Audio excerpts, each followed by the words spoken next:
투자자의 입장에서 빠르고 정확한 시황을 전달드릴 최경진의 퀵 시황입니다.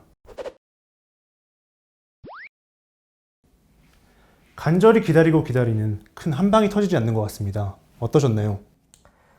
네, 오늘은 여름을 맞아가지고 휴가 가려고 공항에 갔는데 5시간째 지금 출발이 지연되고 있습니다.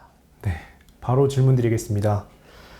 지난주 금요일 유럽과 미국은 큰 폭으로 올라서 오늘 시장의 기대가 매우 컸는데요. 우리 시장은 거래도 부진하고 매우 지루했던 것 같습니다. 어떠셨나요? 네, 지난주 금요일 날 프랑스가 2% 넘게 올랐고, 그리고 미국의 러셀 지수도 2% 넘게 오른 것 같고, 대부분의 지수들이 1% 이상씩 올른 것 같네요. 네. 미국채 금리가 우리 시간 장중이었던가요? 1.25까지 빠졌다가 올라오고 난 뒤에 1.36%까지 올랐던 것 같은데 상당히 많이 올랐죠. 왜 올랐는지는 모르지만 일단 금리가 오른다는 얘기는, 장기채 금리가 오른다는 얘기는 지금 계속 이렇게 떨어지고 있는 추세를 바꾸는, 지금 시장이 계속 안 좋았는데 추세를 바꾸는 신호라고 보여지긴 하는데, 지금 오늘 우리나라 시장은 거래량도 부진하고 9시 반에 형성된 지수가 하루 종일 유지가 되는, 거의 변화가 없는, 그러다가 막판에 마지막에 마감할 때 기관 쪽에서 선물 매수가 살짝 들어오긴 했거든요. 근데 그때는 왜 매수를 하는지 모르겠습니다. 또 오늘 뭐 베트남이 5% 넘게 빠지긴 했는데 뭐 시장에 큰 영향을 준 것 같지는 않고요. 오늘 일본 시장도 2% 넘게 올라가지고 대다수의 그 큰 선진국 시장 같은 경우는 상승률이 높은데 우리나라 같은 경우는 조금 부진했다. 이렇게 보면 될 것 같고, 먼저 금요일 날 중국의 6월 그 신규 위안화 대출 규모가 발표가 있었는데요. 이전에 1조 5천억 위안 정도 되던 게 다시 증가해가지고 2조 1,200억 위안 정도로 크게 증가했어요. 일단 전망치를 크게 상회하는 그런 수치가 나왔고, 대출 성장률도 지난번에 12.2%였는데 이번에 또 소폭 증가해가지고 12.3% 이렇게 나왔고, 그리고 지준율 인하가 됐죠. 8.9%. 원래 9.4%였는데 8.9%로 0.5%포인트를 인하를 했습니다. 일단 뭐 인하 이유에 대해서 지금 중국의 경제 상황이, 특히 중소기업들 쪽이 원자재가 오른 가격을 상품 가격에 전가를 못 해가지고 상당히 지금 안 좋다, 뭐 이런 얘기가 있었는데, 그거를 조금 해소해주기 위해서 이런 걸 한다, 뭐 이렇게 얘기를 했는데, 아마 이것 때문에 시장에 풀리게 될 돈들이 뭐 한 170조 정도, 그 정도는 조금 유동성이 좀 공급되는 그런 효과가 있을 거다, 뭐 이런 얘기를 했습니다. 근데 뭐 좋게 생각하는 쪽도 있고 나쁘게 생각하는 쪽도 있으니까 이게 뭐 꼭 호재다 이렇게 보기는 어렵지만, 제가 보기에는 뭐 중국 시장 입장에서는 호재고요. 그리고 미국의 5월 도매 재고가 1.3%, 이전치가 1.1%였는데 살짝 증가를 했어요. 이 도매 재고가 많이 증가하면 안 좋지만 조금 증가를 해줘야 되거든요. 그래야 이게 조금 공급에 여유가 생기는 그런 게 있으니까 뭐 그런 거는 좀 좋았던 것 같고, 그리고 중국의 반도체 기업 중에 칭화윤이라고 하는 회사가 있는데 그게 파산 신청을 했습니다. 상당히 돈을 많이 들여서 만들었는데 파산을 신청했어요. 뭐 그런 뉴스가 있었고, 그리고 주말 동안에 G20 그 재무장관 회의에서 글로벌 최저 법인세율이 거의 합의가 됐다, 뭐 이런 얘기가 있었고요. 그리고 미국 재무장관이 유럽 쪽에다가 디지털세에 대해서 약간의 그 반발을 했거든요. 그래서 그거를 검토하는 거를 가을 뒤로 미룬다라는 식으로 뉴스가 나왔고, 그리고 14일에 그 유럽이 탄소 국경세 안을 발표를 할 거예요. 그게 이제 이름이 핏4 55인데 이게 온실가스 배출량을 55% 감축한다 그래가지고 55를 위한 뭐 핏 이렇게 해서 나오는데, 이게 항공하고 선박 쪽에, 그쪽에 일단 먼저 세금을 부과를 하고 그 세금 그 세율을 점진적으로 높여가고 확장하는, 영향을 미치는 산업에 확장하는 그런 형태를 띌 것이다, 이런 얘기를 했습니다. 그러니까 일단 항공하고 선박은 안 좋겠죠. 탄소세를 부과를 받아야 된다는 얘기입니다.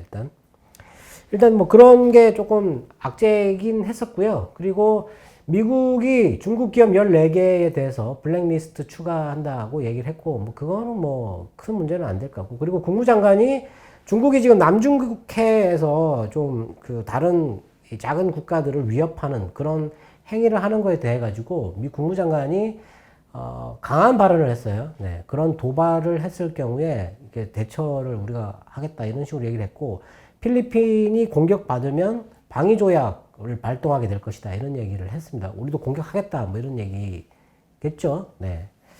뭐 그런 거는 뭐 지정학적 문제는 지금 시장에 바로 반영되는 그런 문제는 아닌 것 같고요. 예. 그리고 우리가 생각했던 악재가 하나 있죠. 그 바이든 행정부의 행정명령, 예. 독점 규제, 반독점 규제, 그리고 경쟁 촉진 관련된 행정명령.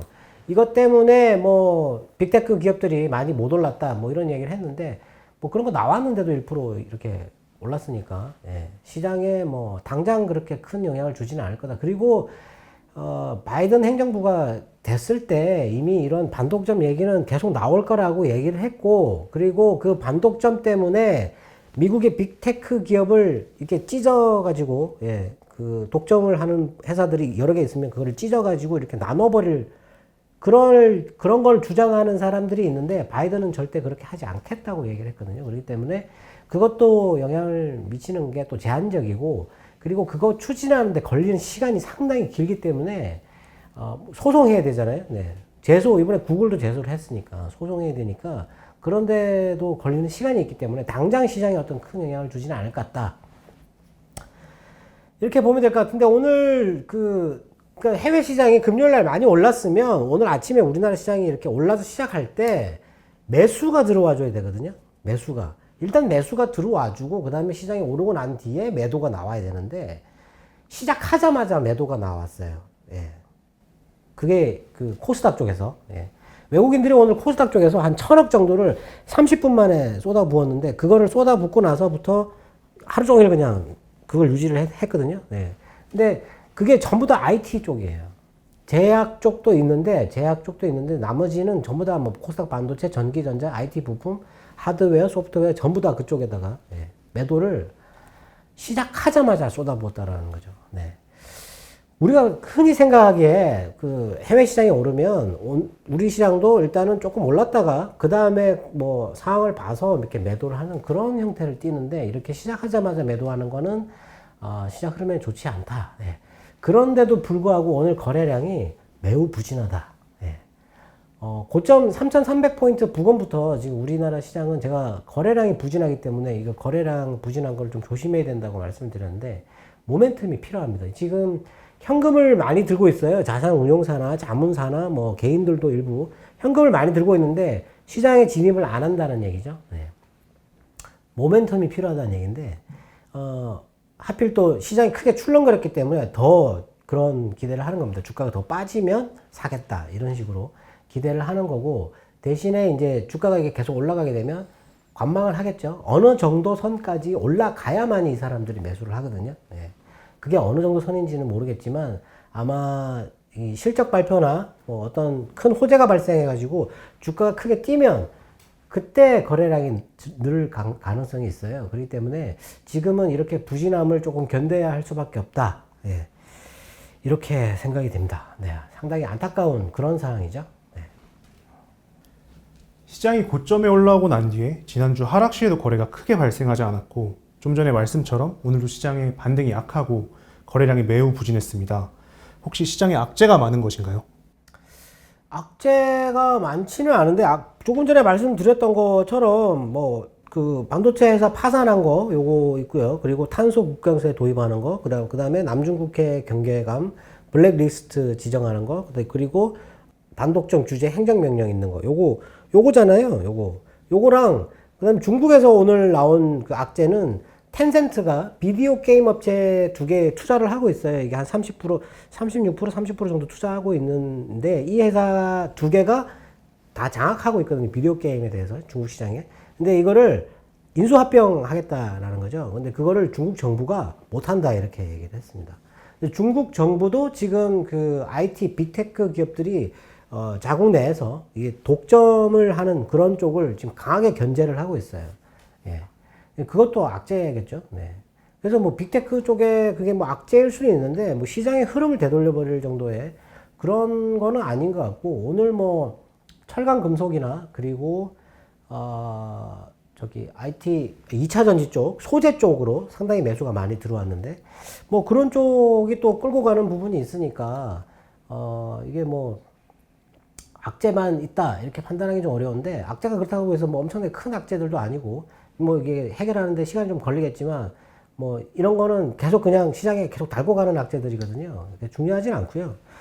오늘 일본의 그 기계 주문이 발표가 됐는데 5월달 수치인데, 이게 원래 이전에 0.6%였거든요. 이번에 그 전망치도 아마 한 2%대 정도 이렇게 전망을 했는데 7.8%가 나왔어요. 7.8%. 근데 5월 달에 대부분의 국가들의 그 생산, 제조업 생산 이런 수치들이 안 좋았거든요. 근데 기계 주문이 이렇게 늘었다라는 얘기는, 일본의 이 기계 주문 수치는 기업들의 투자를 판단하는, 그런 투자가 얼마나 진행되는지 그런 거를 판단하는 척도인데 7.8이면 상당히 높게 나오는 거거든요. 그럼 6월 달에는 조금 달라질 수도 있다 이렇게 기대를 할 수 있는데, 제 생각에 이런 거 뭐 호재이긴 한데, 오늘 일본이 2% 이상 오른 것도 뭐 이런 수치 때문일 수도 있고요. 뭐 지금 기업들이 그 저금리에 채권도 엄청나게 많은 발행을 했고, 지금 미국 기업들 채권 상반기 발행한 것만 8천억 달러가 넘는다고 얘기를 하는데, 금리가 많이 떨어져 있는 상황에서, 국채 금리가 거의 제로니까 지금 튼튼한 기업들은 금리가, 국채 금리랑 스프레드가 얼마 차이가 나지 않을 정도로 상당히 많이 떨어져 있거든요. 근데 지금 엄청나게 많이 발행을 해가지고 현금을 갖고 있어요. 그리고 만기 돌아오는 것도 또 금리를 낮춰가지고 차원 발행해버리는 거죠. 그리고 기업들이 돈을 많이 벌었는데 그것도 현금으로 다 들고 있잖아요. 네. 돈을 어마어마하게 들고 있는데 투자를 안 한다는 거죠. 대출도 안 받고, 돈이 많으니까 대출도 당연히 안 받는 거죠. 네. 근데 그런 투자를 하는 기업들이 언제 투자를 하느냐, 그거를 판단을 해야 되는데, 지금 투자가 이렇게 5월 달에 이런 기계 주문이 증가한다라는 얘기는 투자가 진행될 수 있다, 되는 것 같다 이렇게 판단할 수 있거든요. 네. 그래서 그런 거는 좀 호재이고, 그리고 원자재 부족 현상 때문에 지금 연준에서도 원자재 부족 현상, 이거를 지금 경기가 회복하는 걸림돌로 판단을 많이 하고 있는데, 오늘 우리나라 그 포스코 강판이라는 회사가 실적을 발표를 했어요. 근데 1년에 한 100억 벌던 회사거든요. 네. 근데 2분기에 400억 넘게 나왔습니다. 이게 그러면 작년 대비해서 1000% 이상 나왔는데 12배 정도. 네. 주가가 최근에 한 4배 올랐어요. 이렇게 많이 올랐어요. 이 회사 원래 그렇게 많이 올라가는 기업이 아닌데 이번에 실적이 어마어마하다라는 거죠. 네. 근데 오늘 실적 발표 나오고 나서 살짝 오르다가 또 밀려버렸거든요. 네. 실적이 이렇게 좋게 나오는 기업들이, 큰 기업들이 이렇게 연달아서 있어야 된다는 거죠. 그렇게 나오게 되면 그게 어떤 모멘텀이 될 수 있다. 지금 미국 기업들, 큰 기업들 실적이 예상한 것보다 훨씬 높게 나와주는 그런 게 필요한데, 실적 발표가 지금 27일, 미국의 빅테크 기업들은 27일 정도부터 발표를 하기 시작할 건데요. 아마 그때까지는 사실 뭐 모멘텀이 별로 없다. 그리고 지금 코로나가 확산되는 거에 대해서 오늘 뭐 미국의 재무장관도 얘기했지만 코로나 때문에 경기 회복을 위협받고 있다, 뭐 이런 얘기를 했어요. 그래서 우리나라도 지금 뭐 짧고 강력하게 하겠다고 얘기를 했지만, 오늘 베트남이 5% 빠진 게 아마 코로나 때문인 것 같은데, 어떤 그 회사에 코로나 확진자가 한 명이 나왔는데 사람들이 깜짝 놀라가지고 우르르 그냥 이렇게 공장을 빠져나가는 그런 일이 벌어졌어요.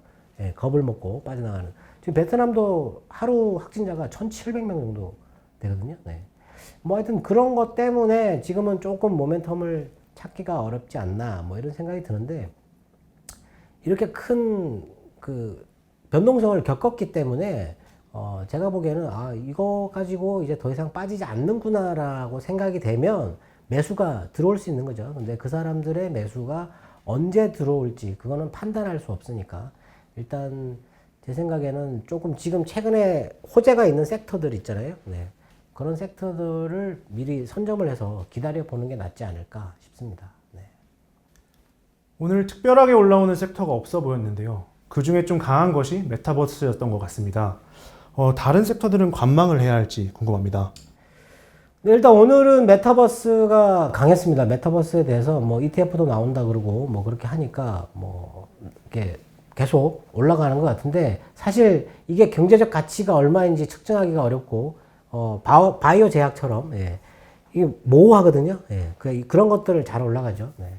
근데 그 유럽에서 지난주에 나왔던 스텔란티스라고 하는 그게 보니까 자동차 브랜드를 14개를 갖고 있네요. 그게 푸조나 피아트, 뭐 지프 뭐 이렇게 갖고 있는데 그 회사 얘기가 오늘 또 나왔어요. 그래서 오늘 중국의 그 2차 전지 소재주들이 다 이렇게 올랐다고 나왔는데 오늘 우리나라도 2차 전지주들이 좀 빠지다가 다시 또 올라오는 이게 지금 규모가 워낙 크게 나왔으니까 이런 쪽도 좀 기대를 해봐야 될 것 같고 그리고 뭐 조선 같은 경우는 지금 13년 만에 수주량이 최고치라고 얘기를 했는데 주가는 13년 전에 비해 가지고 뭐 3분의 1 토막, 4분의 1 토막 정도 수준이죠. 네. 그 기간 동안 잃어버린 자산이 너무 많기 때문에 그거를 회복을 못 하는 겁니다, 지금 현재. 근데 조금 실적 개선을 기대를 할 수 있겠죠. 네.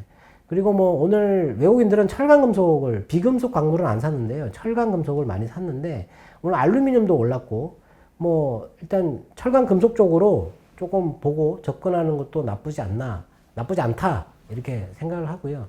나머지 오늘 그 외국인들이 IT를 많이 팔았기 때문에 코스닥 쪽으로 많이 팔았기 때문에 이쪽은 뭐 이렇게 크게 투자를 늘리기보다는 좀 관망을 하고 외국인도 요즘에는 이렇게 단타를 많이 하기 때문에 많이 들어와서 오를 때 이럴 때는 따라 들어가면 안 되고 떨어지는 걸 봐서 싸게 사는 게 지금은 중요한 타이밍이지 않을까 싶습니다.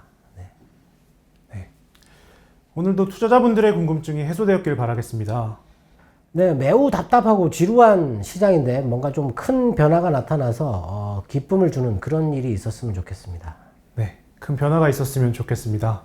저희는 여기서 인사드리겠습니다. 지금까지 최경진의 퀵시황이었습니다. 감사합니다.